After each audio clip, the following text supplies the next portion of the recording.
मेरा ज़्यादा परिचय भी नहीं था। अच्छा। करीब करीब ये 27 साल पहले की बात है। तो उन्होंने उस वक्त कहा कि ताई आपका काम तो बहुत अच्छा है। उन्होंने तुरंत उस वक्त जो विद्यासागर राव साहब थे राज्यपाल, जो अभी महाराष्ट्र के रह चुके हैं, उस वक्त वो अच्छा फॉरेन अफेयर्स मिनिस्टर थे, उनको उन्होंने फ़ोन किया गडकरी साहब ने और तुरंत वो FCR रजिस्ट्रेशन उन्होंने कराया। तो मुझे ऐसा लगता है कि गडकरी साहब का भी उगावा सोसाइटी और ड्रैगन पैलेस बनाने में बहुत अच्छा योगदान रहा। वो गडकरी साहब से 28 साल से। अच्छा। और जब कामठी में मैं नगराध्यक्ष थी, मैंने आंदोलन किया, हमारे पास यहाँ वाटर वर्क्स नहीं था, इंडिपेंडेंट स्वतंत्र वाटर वर्क्स के लिए मैंने लड़ा दिया। तब वो PWD मिनिस्टर थे, तब उन्होंने कामठी को पानी पुरोठा योजना मंजूर किया। और गोपीनाथ मुंडे उस वक्त उप मुख्यमंत्री थे, उनके साथ आके उन्होंने भूमि पूजन किया। तो उस वक्त से मेरा उनका परिचय है, मैंने उनको देखा है। सराहनीय कार्य जो गडकरी साहब ने किया है कि बुद्धिस्ट टूरिस्ट सर्किट को जोड़ने के कारण अभी लाखों के संख्या से पूरे दुनिया के बौद्ध वहाँ आएंगे। अच्छा। और ये तीनों जो स्थान हैं, लुम्बिनी, फिर बुद्ध गया और फिर कुशीनगर, ये तीनों स्थान को जोड़कर जो लोग जाना चाहेंगे, तीनों स्थान का दर्शन लेना चाहेंगे, उनके लिए बहुत बड़ी सुविधा गडकरी साहब ने की है। मगर नागपुर के अलावा महाराष्ट्र में है और महाराष्ट्र के अलावा भारत में, मगर भारत में ये सब काम करते वक्त, रोड का नेटवर्क बनाते वक्त इस तरीके से बुद्धिस्ट टूरिस्ट सर्किट को भी एक विशेष ध्यान करके उसको जोड़ने का जो काम किया, उसके लिए वाकई में गडकरी साहब को मैं धन्यवाद देना चाहती हूँ कि गडकरी साहब जाति का मतभेद न करते हुए कि भाई यहाँ तथागत का विचार का यहाँ पर प्रचार होने वाला है तो मैं राष्ट्रपति को यहाँ क्यों लाऊं, ऐसा कोई उन्होंने विचार नहीं किया। अच्छा। उल्टा उन्होंने वहाँ पर राष्ट्रपति को लेके आए। बहुत तो मुझे ऐसा लगता है कि, और उन्होंने मुझे कई बार गडकरी साहब ने कहा है कि मैंने बौद्धों का, तथागत गौतम बुद्ध का फिलॉसफी पढ़ा है, मैंने बाबा साहब को पढ़ा है, कई किताबें मैंने पढ़ा है और वो बहुत प्रभावित हैं। और उन्होंने कई बार मुझे कहा कि मैं ड्रैगन पैलेस में आके 2 घंटे बैठना चाहता हूँ शांति से। और कई भाषण में भी उन्होंने कहा वहाँ दीक्षा भूमि के विकास काम के लिए 200 करोड़ मंजूर किए।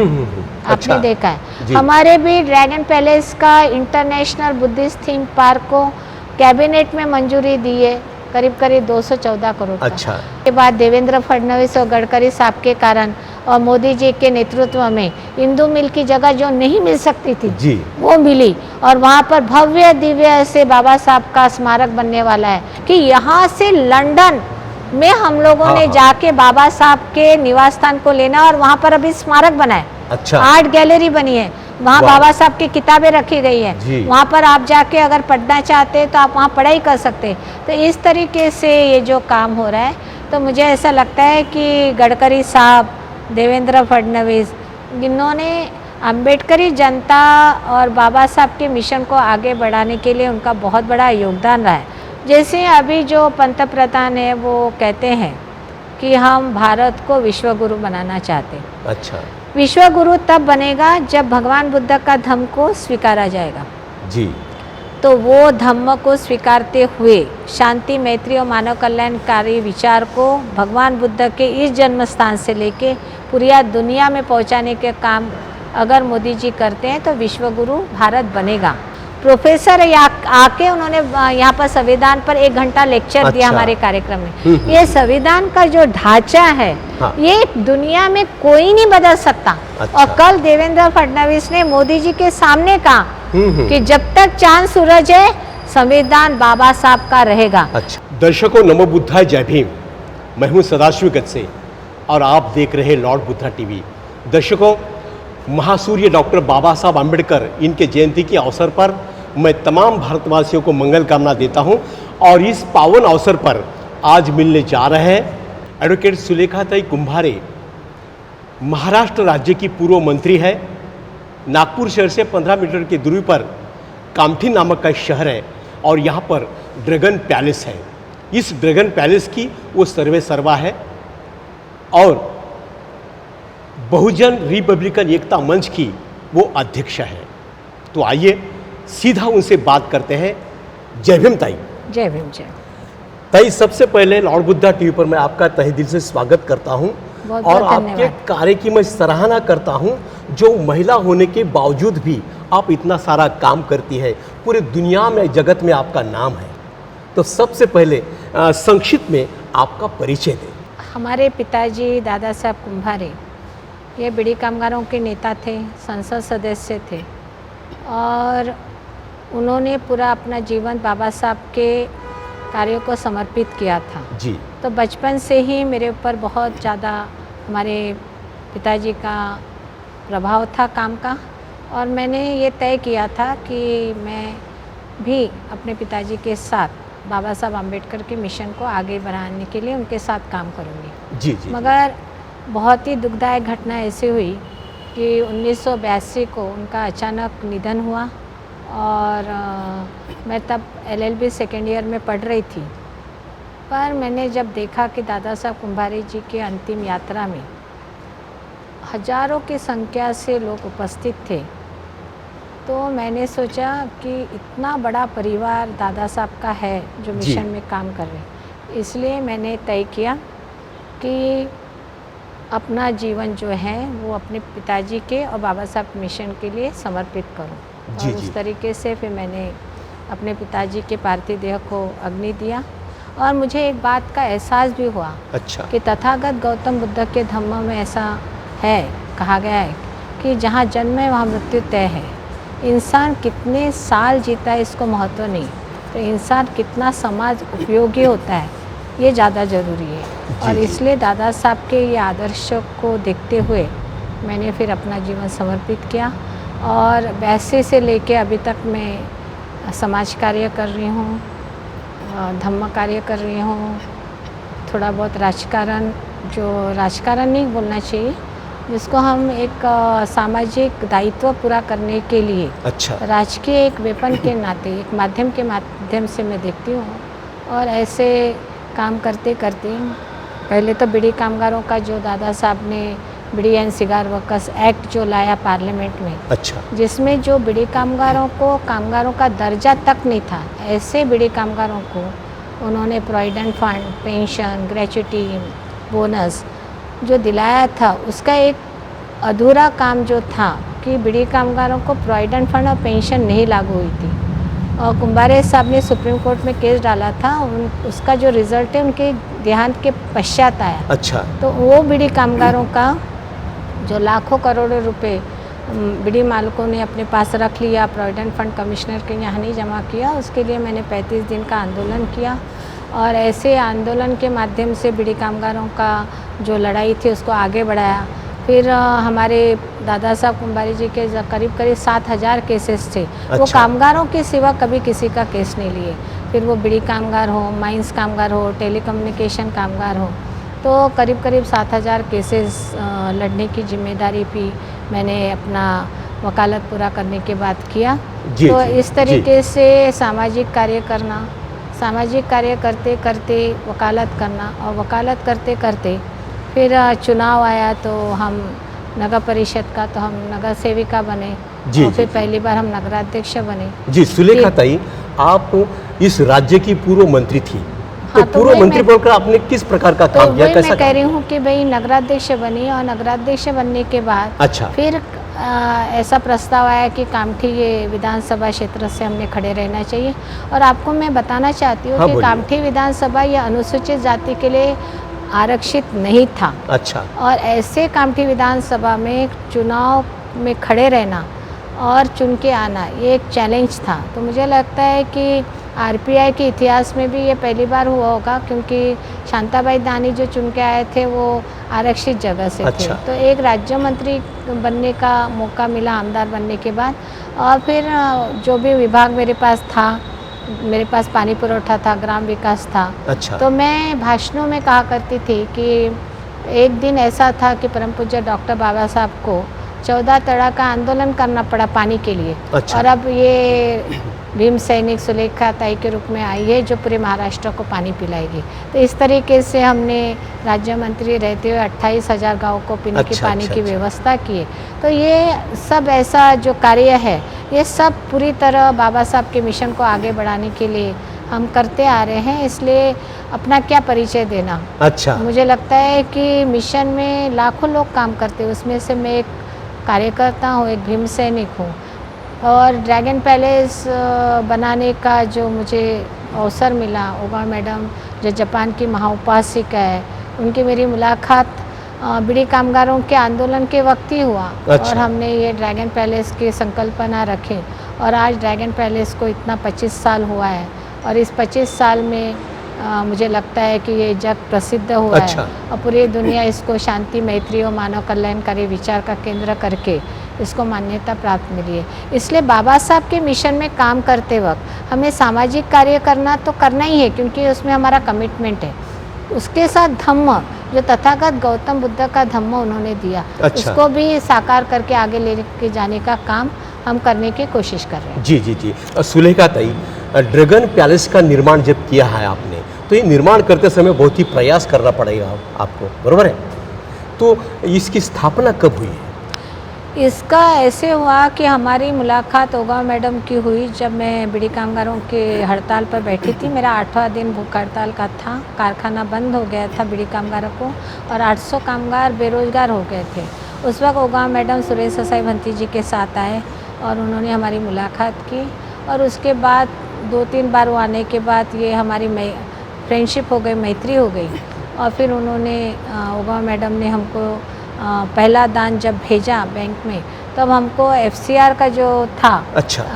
वो एफसीआर हमारे पास एप्लीकेशन किया था मगर उसको मान्यता नहीं थी। फिर भी वो हमारे अकाउंट में पहला दान आया तो उस वक्त फिर हमें नोटिस आया। अच्छा। और जो अभी माहौल चल रहा है गडकरी साहब का, हाँ जी। तो नितिन गडकरी साहब ने उस वक्त हमारी मदद की है। अच्छा। और गडकरी साहब ने जो हमारा एफसीआर रजिस्ट्रेशन नहीं था, उसके कारण जो हमारे पर एक हाथ क्रिमिनल केस चलने वाली थी, तो हमने उनको जाके मिले और उनको हमने बताया कि ये हमारी दिक्कत है, हमने उसको अप्लाई किया है मगर हमें अभी तक उसका रजिस्ट्रेशन नहीं मिला।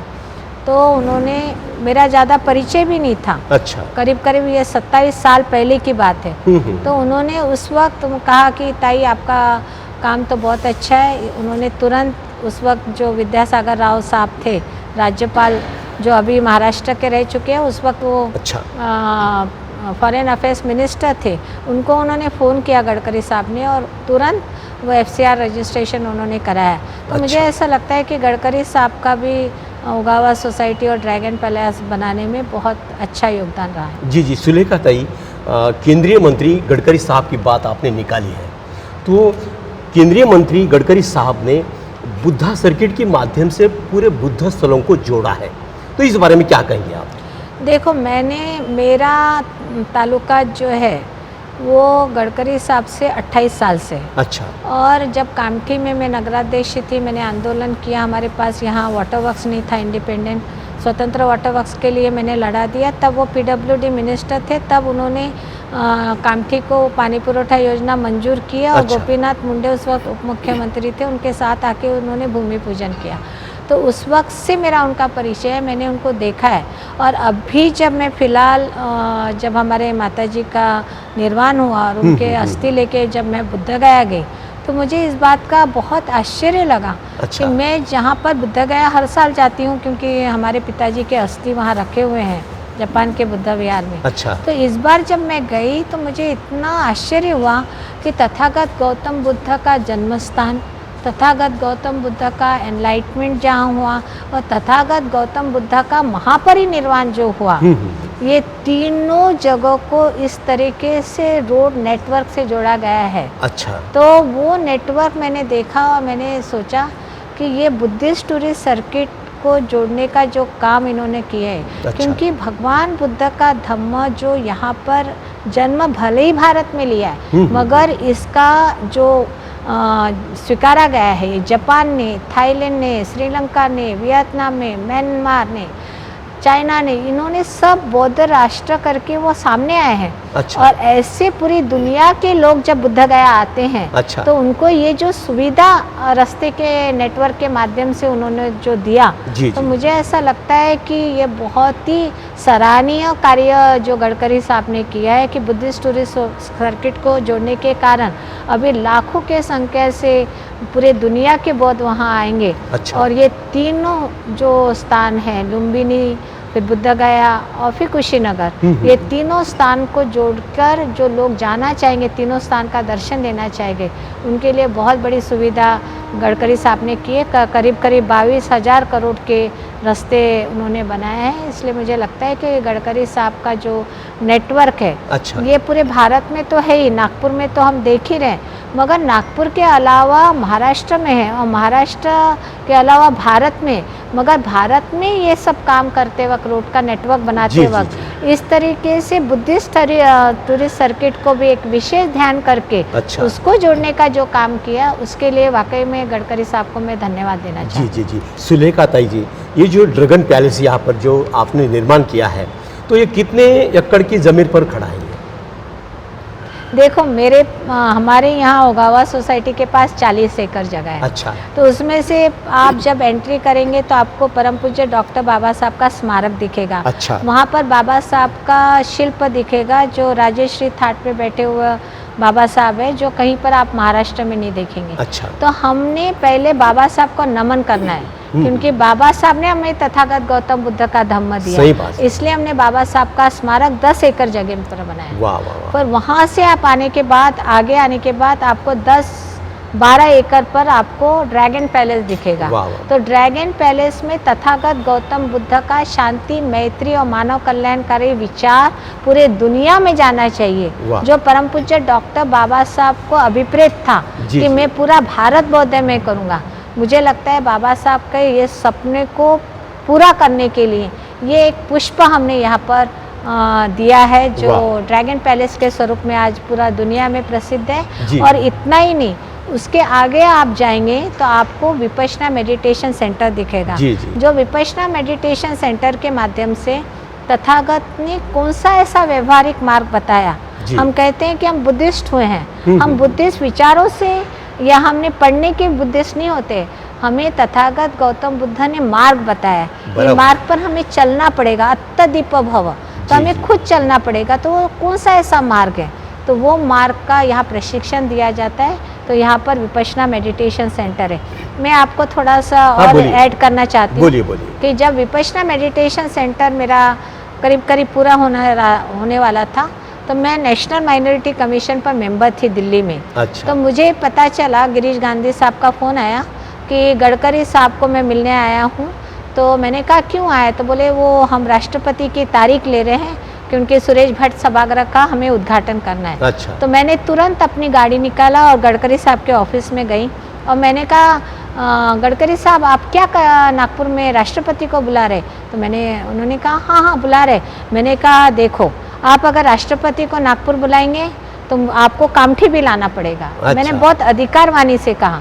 तो गडकरी साहब बोले कि कहाँ पर आपको लाना है? तो मैंने कहा देखो, मैंने विपश्यना मेडिटेशन सेंटर बनाया है 10 एकड़ जगह। अच्छा, वाह। वहाँ पर 72 रूम्स है, 2 प्रशासकीय हॉल है सामूहिक साधना के लिए, वहाँ पर डॉर्मेट्रीज है जी। और वहाँ पर आपको dining hall, kitchen, centralize kitchen बहुत अच्छा हमारा बना है। वहाँ पर जो पगोड़ा है, वहाँ पर थाईलैंड से हमने पेंट लाया, म्यांमार से हमने अम्ब्रेला लाया, श्रीलंका से हमने झंडे लाए। तो मैंने ये सब जब गडकरी साहब को बताया तो वो बहुत खुश हुए और उन्होंने कहा कि ठीक है, राष्ट्रपति जब आएंगे तो हम विपश्यना सेंटर का भी उद्घाटन कराएंगे। तो आपको आश्चर्य होगा कि सुरेश भट्ट सभागार का उद्घाटन के पहले उन्होंने गडकरी साहब ने राष्ट्रपति को विपश्यना सेंटर के उद्घाटन के लिए लाया। तो मैं ये चाहती थी कि राष्ट्रपति उसका उद्घाटन करे, ताकि ये तथागत का जो व्यवहारिक मार्ग है विपश्यना का प्रचार पूरे भारत में जाए। और गडकरी साहब के इस जो उन्होंने राष्ट्रपति को लाया, उससे मुझे ये एहसास होता है कि गडकरी साहब जाति का मतभेद न करते हुए कि भाई यहाँ तथागत का विचार का यहाँ पर प्रचार होने वाला है तो मैं राष्ट्रपति को यहाँ क्यों लाऊं, ऐसा कोई उन्होंने विचार नहीं किया। अच्छा। उल्टा उन्होंने वहाँ पर राष्ट्रपति को लेके आए। बहुत तो मुझे ऐसा लगता है कि, और उन्होंने मुझे कई बार गडकरी साहब ने कहा है कि मैंने बौद्धों का, तथागत गौतम बुद्ध का फिलॉसफी पढ़ा है, मैंने बाबा साहब को पढ़ा है, कई किताबें मैंने पढ़ा है और वो बहुत प्रभावित हैं। और उन्होंने कई बार मुझे कहा कि मैं ड्रैगन पैलेस में आके 2 घंटे बैठना चाहता हूँ शांति से। और कई भाषण में भी उन्होंने कहा। तो मुझे ऐसा लगता है कि हमने भी, हमारे जो बाबा साहब को मानने वाला समाज है, हाँ। उनको मैं सिर्फ एक बात बताना चाहती हूँ। हाँ, बोलिए। हमें बाबा साहब ने जो संविधान दिया, ये संविधान कोई हमारे एक समूहों के लिए, एक समाज के तक सीमित नहीं है। परम पूज्य डॉक्टर बाबा साहब ने ऐसा संविधान दिया जिसको दुनिया में तोड़ने, तो ये संविधान जो है ये पूरे देश को लागू होता है। जी जी, बराबर। इसको मान्यता पूरे देश ने दिया है, इसलिए बाबा साहब को हमने बहुत संकुचित करके रखा है। जी, उनको जी, व्यापक करना पड़ेगा, उनके विचारों को व्यापक करना पड़ेगा। उसी तरीके से तथागत गौतम बुद्ध को भी हमने बहुत संकुचित करके रखा है। अच्छा। हमने भी तथागत गौतम बुद्ध का विचार को हमने ऐसा समझा कि बाबा साहब ने हमको दीक्षा दिया, बात सही है कि पवित्र दीक्षा भूमि पर बाबा साहब ने 14 अक्टूबर 1956 को हमें दीक्षा दी। अच्छा। हम उस वक्त अस्पृश्य थे, हमें बाबा साहब ने तथागत गौतम बुद्ध का धम्म देके एक मानव करके जीने का अधिकार दिया। ये बात बिल्कुल सही है। बाबा साहब ने कहा कि मैं पूरे देश को बौद्ध में करूँगा। हाँ। इसका मतलब ये है कि तथागत के विचारों को, तथागत के दिए हुए मार्ग पर सभी लोगों ने चलना चाहिए, तब देश बौद्ध में होगा। जी, जी, जी, और इसलिए मुझे इस बात की खुशी है कि ड्रैगन पैलेस में आने वाले लोग सभी समाज के, बराबर, सही बात। आप देखेंगे बौद्ध समाज के लोग तो बहुत लाखों की तादाद में आते हैं, मगर मैंने वहाँ सिख भी देखा है, वहाँ मैंने गुजराती भी देखा है, वहाँ मैंने बुरखे में मुसलमान को भी देखा है। और मैं ये सोचती हूँ कि तथागत गौतम बुद्ध का वहाँ आने के बाद हाँ। जब वो वहाँ बैठते हैं और उन्हें जो शांति महसूस होती है, एहसास होता है, तो मुझे लगता है कि हमें तथागत गौतम बुद्ध के भी विचारों को संकुचित नहीं करना है जी। इसको हमें बहुत आगे और व्यापक बनाना है। जी, जी। भले ही वो कोई धर्म का हो, भले ही कोई इंसान कौन सी जाति का हो, धर्म का हो, मगर तथागत के विचारों को अगर वो स्वीकारता है तो वो एक अच्छा इंसान बन सकता है। जी। ये मेरा कहना है। जी। और सुलेखा ताई जी, 14 अक्टूबर 1956 में बाबा साहब ने जो धम्म चक्र प्रवर्तन दिया था, बुद्ध हमें दिया था, तमाम भारत के लोग, दुनिया के लोग वहाँ पे दीक्षा भूमि पर आते हैं, तो ऐसा कभी नहीं होता कि दीक्षा भूमि पर आए आपने ड्रैगन पैलेस पर भेंट नहीं दी, ऐसा कभी होता नहीं। तो इस बारे में थोड़ी जानकारी दें। हो, मैंने भी नहीं सोचा था ऐसे जी। कि मैंने जब इसका निर्माण किया था हाँ। तो हमने 2 सहेलियाँ, होगा मैडम, मैं आके हमने एक विहार बनाया। अच्छा। हमने कभी ये नहीं सोचा था कि ये इतना ज़्यादा लोग इसको स्वीकारेंगे। जी, जी, ये एक प्राइवेट करके हमने बनाया था। अच्छा। मगर जब हमने देखा कि यहाँ बड़ी तादाद में लोग आते हैं, अभी इसमें ऐसा हो गया कि दीक्षा भूमि पर आने वाले हर व्यक्ति चाहता है कि ड्रैगन पैलेस जाए। यहाँ तक ही सीमित नहीं, जिला अधिकारी, सरकार जब भी मीटिंग लेती है हाँ। तो दीक्षा भूमि, ड्रैगन पैलेस, चिचोली ऐसी मीटिंग देती है। जी। तो मुझे लगता है कि ये मेरे लिए जीवन का बहुत बड़ी उपलब्धि है, क्योंकि मैंने ये पुष्प बाबा साहब को अर्पण किया और वो लोगों ने स्वीकारा। इसलिए मैं अपने सभी लोगों को बहुत बहुत धन्यवाद देना चाहती हूँ। और मैं एक बहुत छोटा एक भीम सैनिक, एक बौद्ध उपासिका है। मेरे जीवन काल में मुझे लगता है कि ये काम मेरे हाथ से हुआ है, ये पुण्य कर्म मेरे हाथ से हुआ है। आगे भी बहुत काम करना है। आपने देखा होगा कि लाखों की तादाद में दीक्षा भूमि पर लोग आते हैं। हाँ। मगर कहीं पर भी रहने की व्यवस्था नहीं। जी, बराबर। आपने देखा है, महाराष्ट्र के तो कोने कोने से आते, पर भारत के कोने कोने से आते, कर्नाटक से आते, गुजरात से आते, केरला से आते। मुझे बहुत दुख होता है, इसलिए मैंने इस बार प्रस्ताव दिया कि आपको, सरकार को मैंने बताया कि आपको यहाँ पर यात्री निवास, क्योंकि मेरे पास 40 एकड़ जगह, हाँ जी, तो इसलिए मेरे पास जगह बहुत है। तो मैंने उनको कहा कि हम यहाँ पर 7 एकड़ जगह पर अच्छा यात्री निवास बनाना चाहते, जो भी आए वो यहाँ पर रह सके, कहीं पर भी उनको कोई विहार में या कहीं लॉज में रुकने की आवश्यकता नहीं पड़ेगी। इसलिए सरकार ने इसको मंजूरी भी दी है और बहुत ज़्यादा टाइम नहीं लगेगा, साल भर में ये व्यवस्था यहाँ हो जाएगी।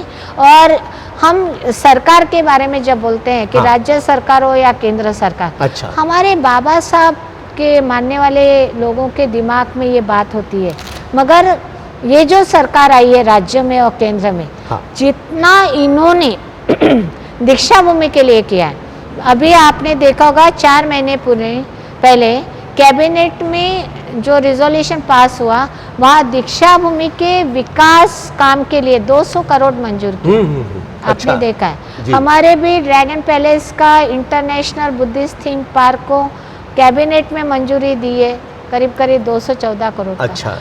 इतना ही नहीं, इंदू मिल का जो जगह था, हाँ, हाँ। जो कई साल से कांग्रेस को हमने मोर्चे निकाले, बहुत मांग किए मगर नहीं हुआ।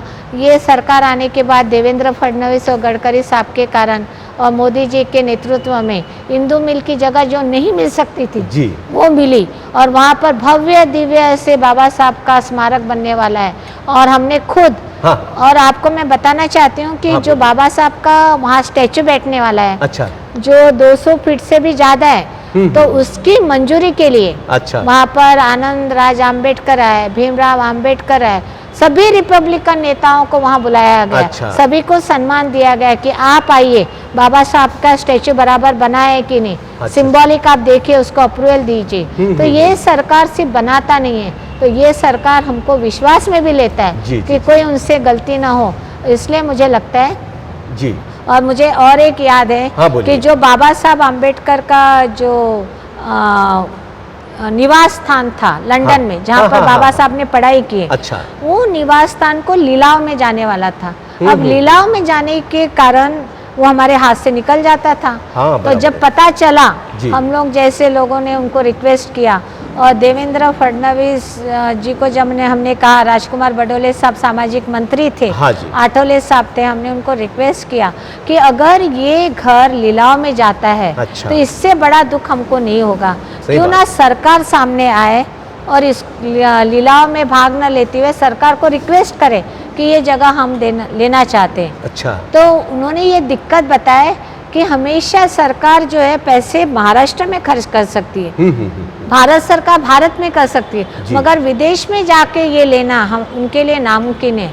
मगर जब हमने उनको बताया हाँ, हाँ। कि ये बहुत ज़रूरी है, हमारी भावनाएं वहाँ जुड़ी हुई हाँ है, जी। लाखों करोड़ों बाबा साहब को मानने वाले की भावना वहाँ जुड़ी है, तो उन्होंने फिर कोशिश की और उनके पूरा निवास स्थान का पैसा भरा गया महाराष्ट्र सरकार की ओर से। अच्छा। तो मुझे लगता है ये हमारे लिए बहुत ही बड़ी उपलब्धि है। गर्व की तो बात इस है। गर्व की बात है कि यहाँ से लंदन में हम लोगों हाँ, ने हाँ। जाके बाबा साहब के निवास स्थान को लेना, और वहाँ पर अभी स्मारक बना है, अच्छा। आर्ट गैलरी बनी है, वहाँ वाह। बाबा साहब की किताबें रखी गई जी। हैं, वहाँ पर आप जाके अगर पढ़ना चाहते हैं तो आप वहाँ पढ़ाई कर सकते हैं। तो इस तरीके से ये जो काम हो रहा है, तो मुझे ऐसा लगता है कि गडकरी साहब, देवेंद्र फडणवीस, इन्होंने अम्बेडकरी जनता और बाबा साहब के मिशन को आगे बढ़ाने के लिए उनका बहुत बड़ा योगदान रहा है। जी। और मैं बाबा साहब के मानने वाले लोगों को और एक बताना हाँ, चाहती बोलिए, हूँ, अगर बोलिए। आप मुझे परमिशन बोलिए बोलिए बोलिए। जैसे अभी जो पंत प्रधान है वो कहते हैं कि हम भारत को विश्व गुरु बनाना चाहते हैं। अच्छा। विश्व गुरु तब बनेगा जब भगवान बुद्ध का धम्म को स्वीकारा जाएगा। जी। तो वो धम्म को स्वीकारते हुए शांति, मैत्री और मानव कल्याणकारी विचार को भगवान बुद्ध के इस जन्म स्थान से लेके पूरी दुनिया में पहुंचाने के काम अगर मोदी जी करते हैं तो विश्व गुरु भारत बनेगा।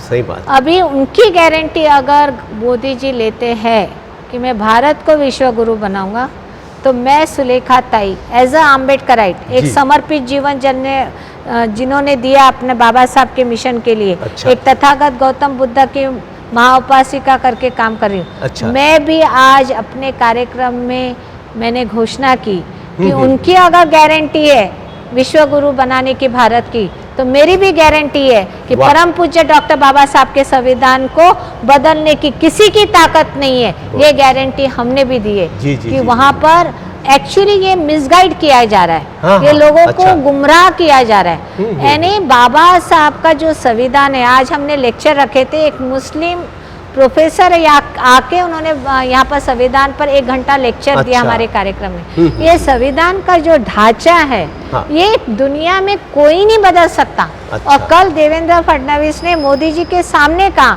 कि जब तक चांद सूरज है संविधान बाबा साहब का रहेगा। अच्छा। इसलिए ये जो छोटा सा एक किस्सा लेके बाबा साहब का संविधान बदलने वाला है, बाबा साहब का संविधान बदलने वाले हैं, ये जो है ये मूर्खता है। जी, क्योंकि जी। कॉन्स्टिट्यूशन मैंने भी पढ़ा है, जी। कॉन्स्टिट्यूशन बदल नहीं सकता। कॉन्स्टिट्यूशन में अमेंडमेंट हो सकता है, बराबर, सही बात है। संविधान में अमेंडमेंट हो सकता है। एक हाथ पार्लियामेंट में कानून जब तैयार होता है तो उसमें अमेंडमेंट किया जाता है। ये जी। बाबा साहब ने खुद उसके वहाँ पर तरतूद कर सही रखा बात है, सही है। बात और जब आपका कोई जुडिशरी में सुप्रीम कोर्ट में ऑर्डर होता है वो भी एक पार्ट बन जाता है। बराबर, तो सही बात है। कॉन्स्टिट्यूशन का पार्ट एंड पार्शियल बन सकता है, अच्छा। मगर that can not change the real principle of constitution. अच्छा। इसलिए मैं अम्बेडकरी जनता को भी बहुत ज़्यादा रिक्वेस्ट करना चाहती हूँ कि हम बाबा साहब को मानने वाले लोग हैं। अच्छा। हम पढ़े लिखे लोग हैं, IAS ऑफिसर है, एजुकेटेड है।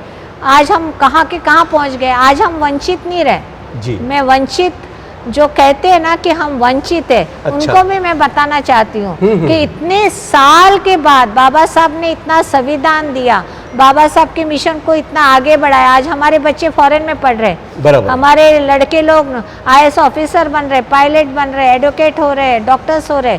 तो ये वंचित कहाँ से रहे? सही बात। अगर हमने खुद को वंचित का, तो हम बाबा साहब के मिशन को आगे बढ़ाने में हम कामयाब नहीं रहे। जी, जी, ऐसा जी। मुझे मानते हैं। जी जी, सुलेखा ताई, आप एक भीम सैनिक हैं, एक लोक नेता है, बराबर है। तो ये सारा काम करने के लिए ऊर्जा कहाँ से मिलती है आपको? देखो, बाबा साहब के मिशन में काम करने का एक दीवानापन होता है। अच्छा।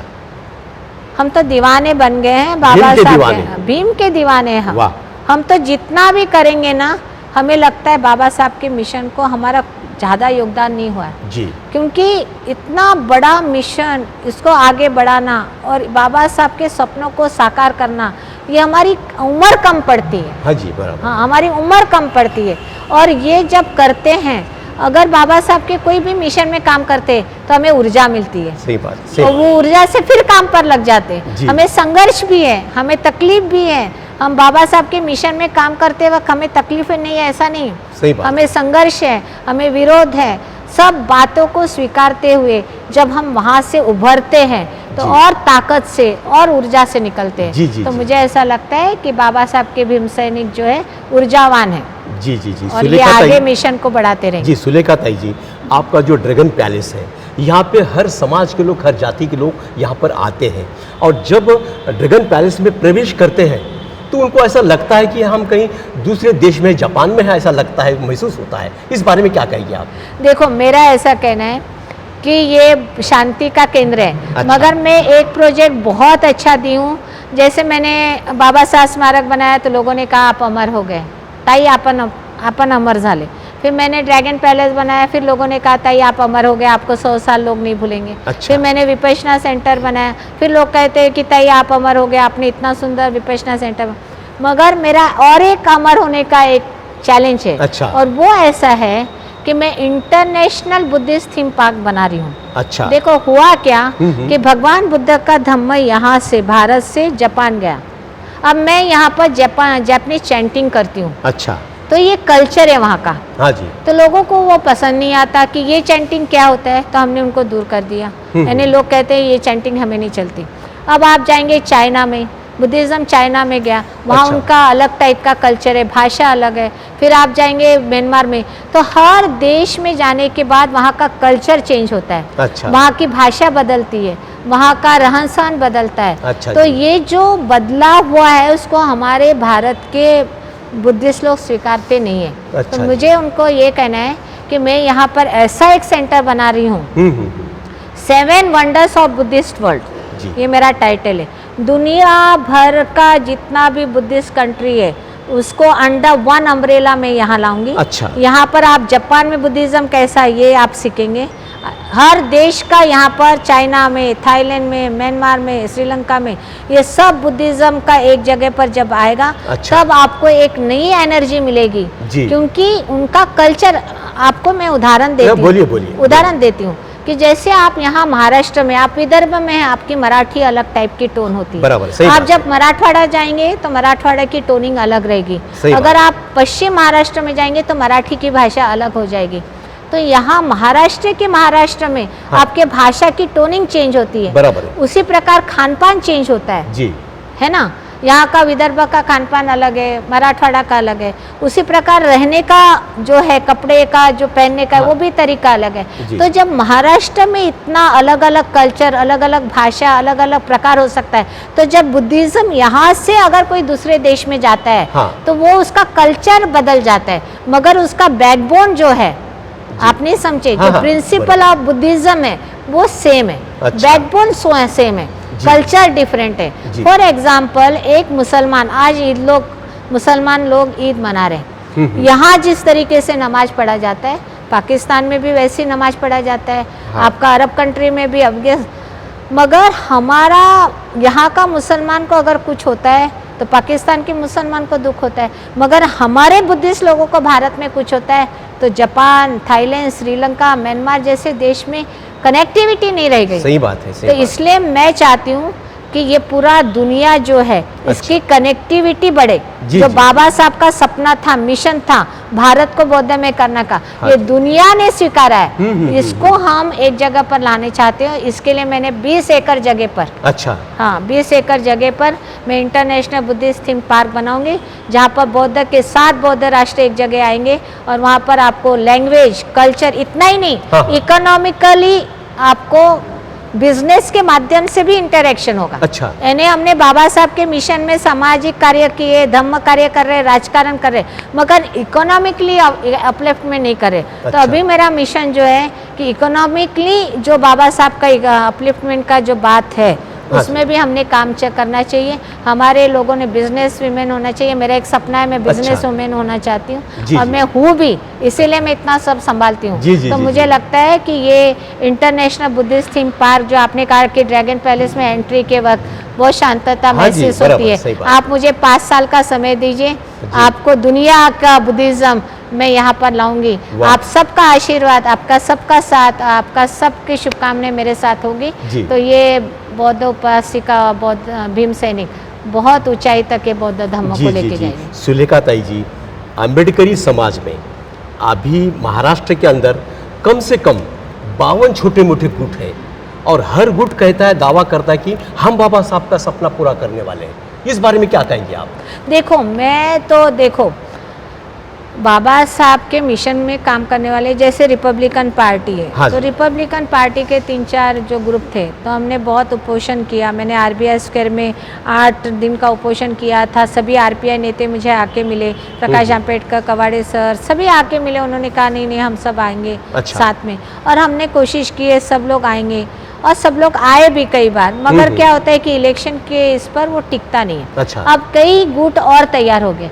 मुझे तो लगता है कि हम गुटबाजी के राजकारण की जो बातें ना RPI की ज्यादा करते हैं। अच्छा, आप देख लीजिए, कांग्रेस में गठबाजी है, कौन से पार्टी में गुटबाजी नहीं है? हर पार्टी में गठबाजी है। राष्ट्रवादी में देंगे तो वो नेता का अलग गठ, उसका नेता का अलग गठ। कांग्रेस में जाएंगे तो उसका सतीश चतुर्वेदी का गठ अलग, विलास मुत्तेमवार का गठ।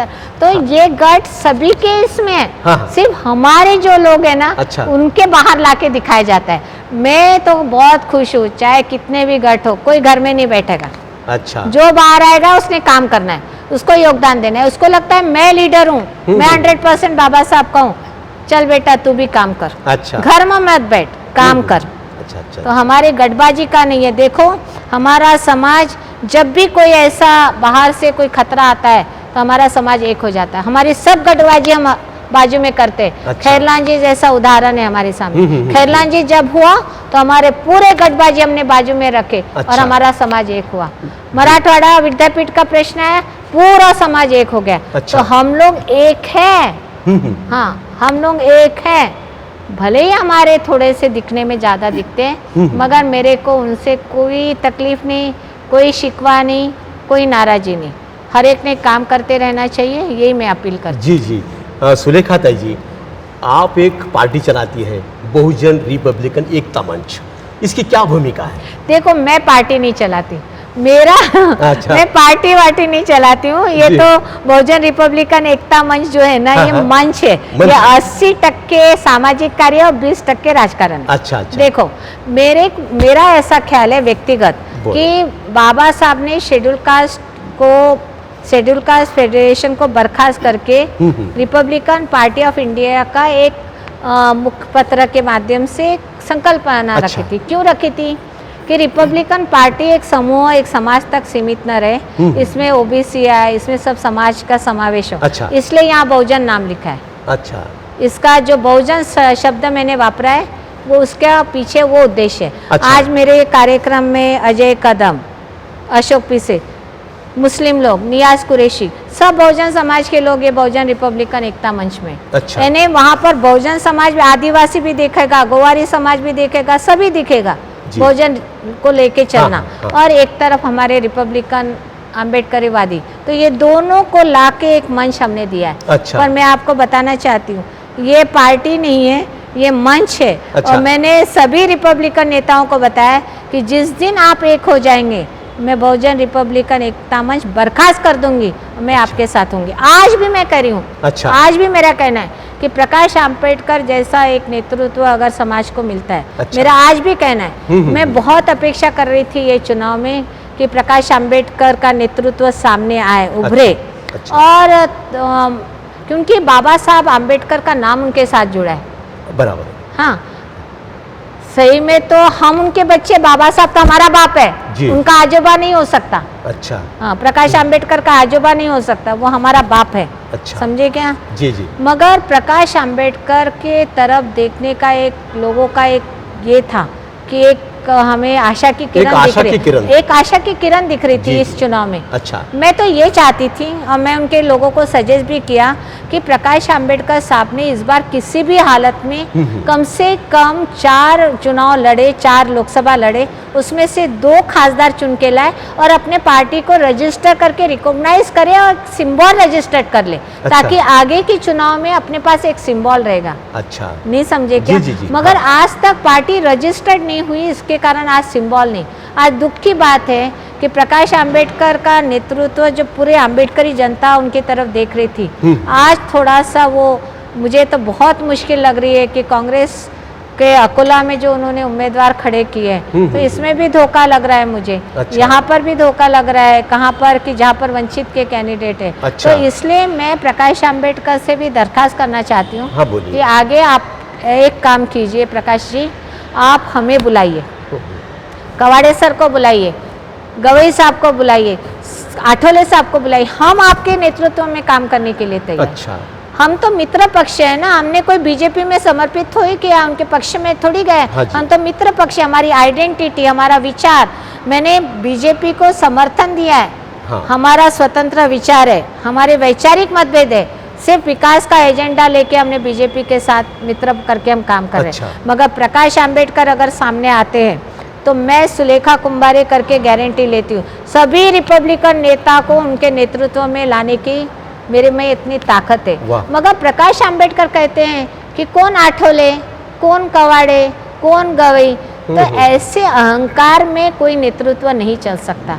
हमें छोटा भी होगा, बहुत छोटा होगा, बहुत छोटा कार्यकर्ता भी होगा, उसको भी सम्मान के साथ हमें साथ में जोड़ना पड़ेगा। जी, जी, तो जी। ये इलेक्शन के बाद मैं कोशिश करूंगी, प्रकाश आम्बेडकर साहब को मिलूंगी, फिर से उनको रिक्वेस्ट करेंगे कि अच्छा। आप पूरा नेतृत्व स्वीकारें और ये हमारी कोशिश चलती रहेगी। जी जी, सुलेखा ताई, 2024 के चुनाव अभी हो रहे हैं। हाँ। बराबर है, तो इस चुनाव में तमाम आम्बेडकरी समाज की भूमिका क्या रहनी चाहिए, ऐसा लगता है आपको? देखो, पहले तो मेरा ये कहना है कि बाबा साहब ने भी जो संविधान दिया, इस देश को विकास के नाते भी हमें आगे बढ़ाना है। जी। और नरेंद्र मोदी का स्टेटमेंट आपने देखा होगा, मैंने कई भाषण उनके सुने, उन्होंने हाँ। भगवान बुद्ध के प्रति अपनी आस्था दिखाई है। अच्छा। परम पूज्य डॉक्टर बाबा साहब के प्रति उनका बहुत ज़्यादा कमिटमेंट मैंने देखा है। मैंने कन्वेंशन सेंटर जब दिल्ली में उद्घाटन हुआ था तब मैंने उनका भाषण सुना। अच्छा। जितनी जानकारी हमें बाबा साहब के बारे में उतनी जानकारी मोदी जी ने अपने भाषण में दी। जी। तो मेरा ये कहना है कि कल का ही जो भाषण था हाँ। मोदी जी का रामटेक में, कनान में, अच्छा। उन्होंने कहा कि परम पूज्य डॉक्टर बाबा साहब आम्बेडकर ने जो संविधान दिया, वो संविधान को कोई नहीं, कोई माइका लाल नहीं बदल सकता, कोई बाप नहीं बदल सकता। अच्छा। तो ये जो उन्होंने विश्वास दिया है, गारंटी दी है, उस पर आम्बेडकरी जनता ने विश्वास करना चाहिए, नंबर 1। अच्छा। नंबर 2 मेरा ये कहना है कि जाति का राजकारण हमें नहीं करना है, हमें किसी के भड़कावे में नहीं आना है। अच्छा। ये मतदान का अधिकार जो हमें मिला है उसका सही उपयोग करना चाहिए। ये जो कह रहे हैं ना संविधान बदलेंगे, हाँ, हाँ। ये एक खोटी अठन्नी जो चलाई जा रही है। अच्छा। मेरा कहना है कि ये जो विरोधी पक्ष वाले हैं ये खोटी अठन्नी चलाने की कोशिश कर रहा है, ये हमको गुमराह करने की कोशिश कर रहे हैं, जबकि संविधान का ढांचा कोई नहीं बदल सकता और कोई बदलने वाला नहीं। मोदी जी ने दिल्ली के भाषण में कहा था कि मैं एक चाय वाला था। एक चाय वाला पंतप्रधान तभी बन सकता है जब बाबा साहब का संविधान यहाँ पर था इस देश में। अच्छा। तो इतना कमिटमेंट जिसका है, इसलिए जो आम्बेडकरी जनता में एक ही नारा चल रहा है, संविधान बदलेंगे। तो मेरा ये कहना है कि आप इस बातों में मत आइए। आप अपने दिल पर हाथ रख के जो हमें विकास की राह पर लेके जाएगा, जो हमें अपने देश को आगे बढ़ाने के लिए, अभी हमें बहुत कनेक्टिविटी भी बढ़ाना है। अच्छा। हमें अच्छे इंफ्रास्ट्रक्चर भी लाना है, हमें अभी अच्छे रोजगार भी लाना है। हमें अभी नागपुर में एम्स आ गया है, अभी यहाँ लॉ यूनिवर्सिटी आ गई है, अभी बहुत कुछ करना है हमें। जी। और इसलिए करने के लिए हमें उस मुख्य प्रवाह में आने का आवश्यकता है। हम मुख्य प्रवाह के अगर बाजू में हो जाएंगे तो मुझे लगता है कि मुख्य प्रवाह में हम नहीं आ सकते। मेरा ये कहना है कि जहाँ विहार तिथे वासनालय, ये मेरा नारा है। अच्छा। मैं वो करने लगाने वाली हूँ, विहार तिथे वासनालय। अच्छा। नहीं समझे क्या? बहुत अच्छा। ये स्कीम ये मैं पूरे महाराष्ट्र में इनको करने लगाने वाली हूँ। अच्छा। तो ये अगर वासनालय बनते हैं तो हमारे बच्चे पढ़ेंगे। हमारे जो शेड्यूल कास्ट शेड्यूल ट्राइब के लोग अभी कॉम्पिटिटिव एग्जाम में उतर रहे हैं। अच्छा। कॉम्पिटिटिव एग्जाम्स दे रहे हैं, पढ़ाई कर रहे हैं, उनको वाचनालय होना, उनको लाइब्रेरी होना। जरूरी। तो ये इंफ्रास्ट्रक्चर बनाने की बात करो, काम की बात करो, विकास की बात करो, जाति की बात मत करो, गुमराह मत हो, कहीं पर आप दिशाभूल मत हो जाओ, किसी के बातों में मत आओ। आपको कोई भी आपको हानि नहीं पहुंचा सकता, ये गारंटी सुलेखा ताई की है। मैं आप लोग से रिक्वेस्ट करती हूँ कि नागपुर में जो गडकरी साहब खड़े हैं, हाँ। उनको आप ज़्यादा से ज़्यादा वोटों से वो चुन के आ ही रहे हैं। देखो, अगर हम अभी मैं आपको अगर आप थोड़ा सा हटके मैं बात करूं, हाँ, तो हाँ। ये जो विलास मुत्तेमवार ने जो विकास ठाकरे का कैंडिडेट खड़ा किया है, ये विलास मुत्तेमवार ने हमारे कामठी में जब बाबा साहब का स्टैचू में बिठाने जा रही थी तो उन्होंने काले झंडे दिखाए थे कांग्रेस ने। अच्छा। इतना ही नहीं तो कांग्रेस ने बाबा साहब के भंडारा के इलेक्शन में कैंडिडेट खड़ा करके बाबा साहब के जीवन में एक काला अक्षर से लिखने वाला इतिहास बनाया। अच्छा। ये बाबा साहब ने कहा ये जलता हुआ घर है। हम इतना ज़्यादा जो आज बोल रहे हैं कि कांग्रेस को हम वोट देंगे, आप उस कांग्रेस में वोट दे के आपको लोगों को आपको वो मानती ही नहीं। अगर आज आरपीआई खत्म हुई है तो इसका जिम्मेदार सिर्फ कांग्रेस है। अच्छा। क्योंकि कांग्रेस ने उनको सम्मान नहीं दिया, उनको भागीदारी नहीं दी, उनके लोगों को चुन के नहीं लाया, इसलिए आज आरपीआई यहाँ नहीं दिख रही। इसलिए मैं आपको दरख्वास्त करना चाहती हूँ कि आप किसी भी बातों में मत आइए। वहाँ पर आप गडकरी साहब को वोट कीजिए, जो जाति को नहीं मानता, जो धर्म को नहीं मानता, जो किसी इसमें आता नहीं है, उसको आप वोट दीजिए। विलास मुत्तेमवार बहुत बड़ी बड़ी बातें कर रहा है। मैं विलास मुत्तेमवार को सिर्फ इतना कहना चाहती हूँ, 10 साल आप रहे, आप मेरे को लगता है 5 साल आप खासदार रहे और आप मंत्री भी रहे। मुझे सिर्फ आप काम की यादी भेज दीजिए, काम की लिस्ट भेज दीजिए कि आपने नागपुर में ये किया। कामठी विधानसभा नागपुर लोकसभा में थी जी। उस वक्त हमने जब विलास मुत्तेमवार को यहाँ सपोर्ट किया था। तो मुझे ऐसा लगता है कि ये सब जो जातिवाद है ना, ये ज़्यादा कांग्रेस जातिवादी। अच्छा। ये बीजेपी इतना जातिवादी नहीं है, हमने देखा है। लोग कहते हैं कि बीजेपी हमारा दुश्मन है, मगर हम थोड़ा सा गलत बोल रहे हैं। हमारा मित्र ये हो सकता है और वो हमारा दुश्मन है। दुश्मनों को पहचानो और इस सब मुख्य प्रवाह में आप सब लोग आइए। मैं आपको विश्वास दिलाती हूँ कि आपके जो भी सपना आपने अपने बच्चों के लिए देखा होगा, जो आप चाहते हैं कि आपका लड़का IAS ऑफिसर बने, जो भी दिक्कत आएगी और रोजगार की बात आएगी ना, तो सुलेखा ताई की अलग लिस्ट बनने वाली। जो लिस्ट बनेगी उसको गडकरी साहब को रोजगार देना पड़ेगा, देवेंद्र फडणवीस को देना पड़ेगा। इसलिए आप निश्चिंत रहिए, मैं आपके साथ हूँ। गडकरी साहब को यहाँ पर चुन के दीजिए, इतना मैं आपको धन्यवाद देना चाहती हूँ, क्योंकि ये सब बात करने के लिए एक प्लेटफॉर्म आपने उपलब्ध किया और इसके कारण मैं अपनी मन की बात जैसे मुझे जो बोलना था आज मैं बहुत खुल के बोली हूँ। अच्छा। हालांकि इतना बोलने का कभी मौका भी नहीं मिलता, अच्छा, मगर अच्छा। आपने ये मुझे अपॉर्चुनिटी दिया, मुझे ये बोलने का मौका दिया। और ड्रैगन पैलेस, समाज कार्य, राजकारण सब पर चर्चा हुई। जी, जी, जी। इसलिए आपको बहुत बहुत धन्यवाद भी देना चाहती हूँ। तो दर्शकों, ये थी एडवोकेट सुलेखाताई कुम्भारे, जो महाराष्ट्र के नागपुर शहर से आती है और नागपुर से 15 किलोमीटर की दूरी पर कामठी नामक का शहर है, यहाँ पर ड्रैगन पैलेस है और ये ड्रैगन पैलेस की वो सर्वेसर्वा है।